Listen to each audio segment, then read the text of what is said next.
السلام عليكم ورحمة الله وبركاته. ازيكم يا حبايبي؟ عاملين ايه؟ يا رب تكونوا بخير. اللهم صل وسلم وبارك عليك يا حبيبي يا رسول الله، عليه افضل الصلاة والسلام. النهارده يا حبايب قلبي هنعمل كده ايه، شوية محشي حلوين، ومعايا كده بطاطين حلوين كنت نقعاهم بخل وليمون وملح ودقيق وكده عشان الزفارة يا حبايب قلبي.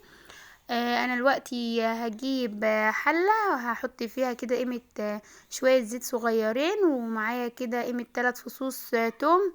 انا دقتهم وحطيتهم كده في قلب الزيت يتشوحوا 5.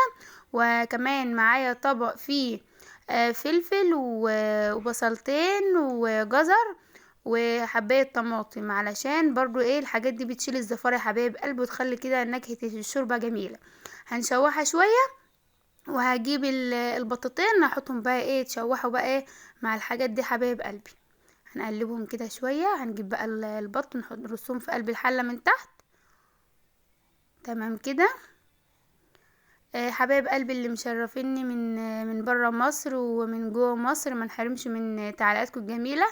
انا دلوقتي حطيت البط، هجيب بقى ايه البهارات بتاعتنا. معايا مرقه دجاج، ومعايا فلفل اسمر شويه صغيرين، وورق لورا وحبهان وقرفه خشن. حطيتهم عليه وهغطي عليهم واسيبهم بقى يتشوحوا شويه. وانا كنت عامله شويه محشي كمان، انا عملته معاكم طريقه المحشي يا حبايب قلبي. انا قلت اجهزه مره واحده وكده، وهسيبهم بقى، اسيب البط يتشوح عما اكون انا نضفت المطبخ وروقته كويس.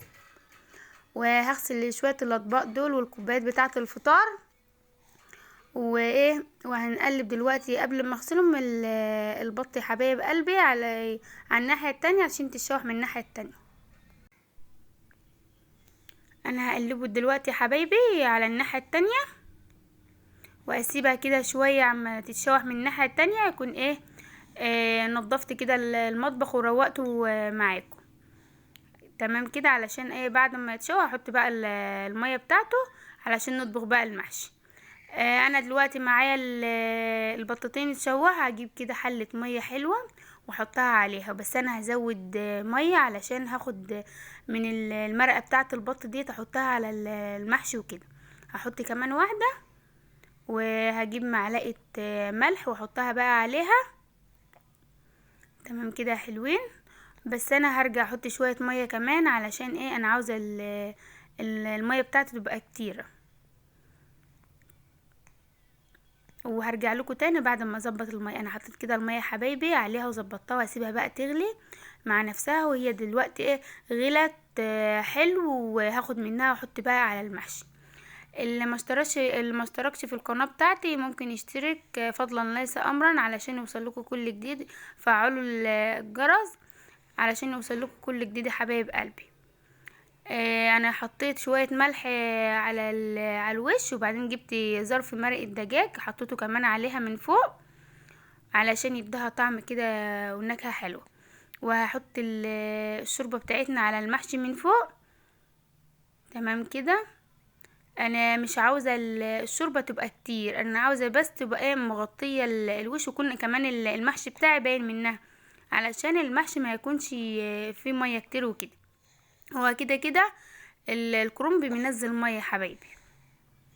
هحط كمان شويه.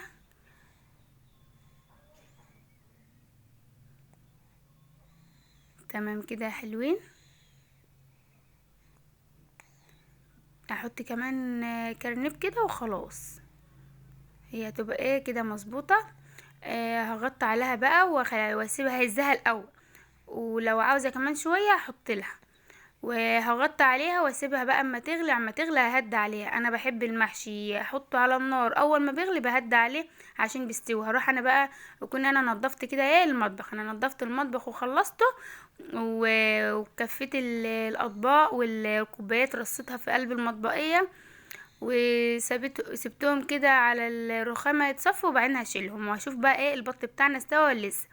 انا هختبر كده البطه كده. تمام، هي البطه كده استوت. انا هشتلها دلوقتي واسيبها بقى اما تبرد عشان احمرها. تمام كده يا حبايبي. انا بحب البط يكون مستوي جامد عشان بيبقى طعمه جميل الصراحه وهو مستوي جامد. انا الشوربه بتاعتي دي انا هاخدها اجيب مصفى في حله تانية واصفيها، علشان بقى الطماطم والفلفل والجزر والبصل والحاجات ديت ما يكونش في قلب الشوربه وكده. تمام، المحشي معايا استوى اهو. انا طفيت على المحشي، وكمان هصفي بقى الشوربه، وهجيب بقى طاسه واحمر بقى البط بتاعنا.